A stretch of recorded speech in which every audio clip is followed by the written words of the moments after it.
Hello, my name is Jacob Wagner, and today I will be talking to you about the importances of vaccinating your children. Getting vaccines not only keeps you safe from illnesses, but also keeps people around you safe from illnesses. Being a doctor's son, I learned from an early age that getting vaccinated was a good idea because it helps promote better health.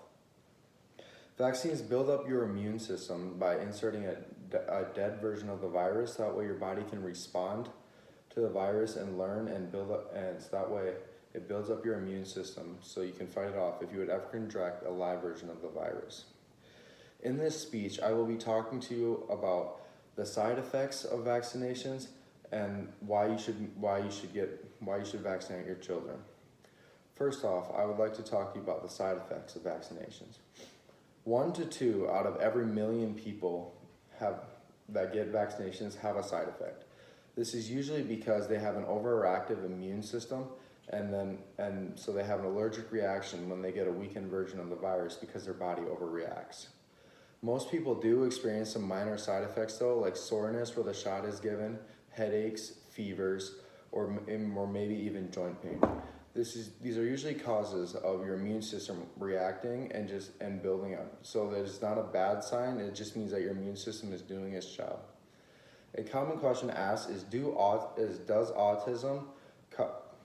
vaccines cause autism? The answer to this question is no, they do not. There was a study that showed that vaccines do cause autism, but it was wrong. Since then, there have been countless other studies that have shown that vaccines do not cause autism and that they are not related. Now I would like to talk to you about why you should vaccinate your children. Vaccinating your children promotes better health and can keep them from getting sick more often. When they're getting sick less, they will take less trips to the doctor, and you will end up paying less through healthcare.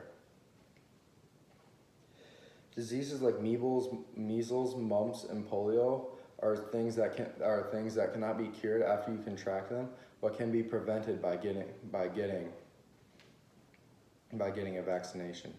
So if you get these vaccinations, you're keeping your children from having better health. If you would travel somewhere else in the world and would contract one of these diseases, you would not be able to get as good of health care as you would in the United States, and you may not be able to travel for a period of time while you're being cured from this disease. Overall, I feel like vaccinations is a good idea because it promotes better health and helps with keeping harmful diseases from spreading. So just remember that if you ever think about not vaccinating your children, that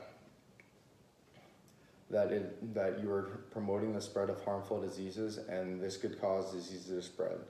Are there any questions? Can you still get the flu after you take your flu shot?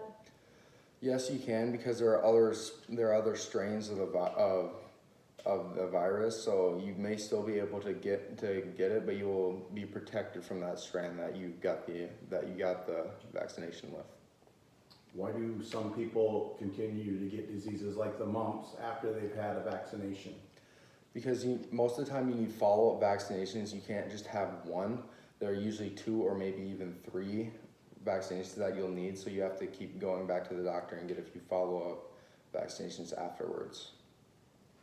What would you say to a parent that would say, I don't have to give my kids any vaccinations because everybody else already has the vaccinations done, so my kids should be safe?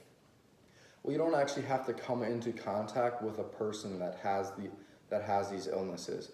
You could be around the same area as someone that did before, and then they would get sick because germs spread through air and other things, and so that way so if they contract these viruses, it'd be harmful for them. Thank you.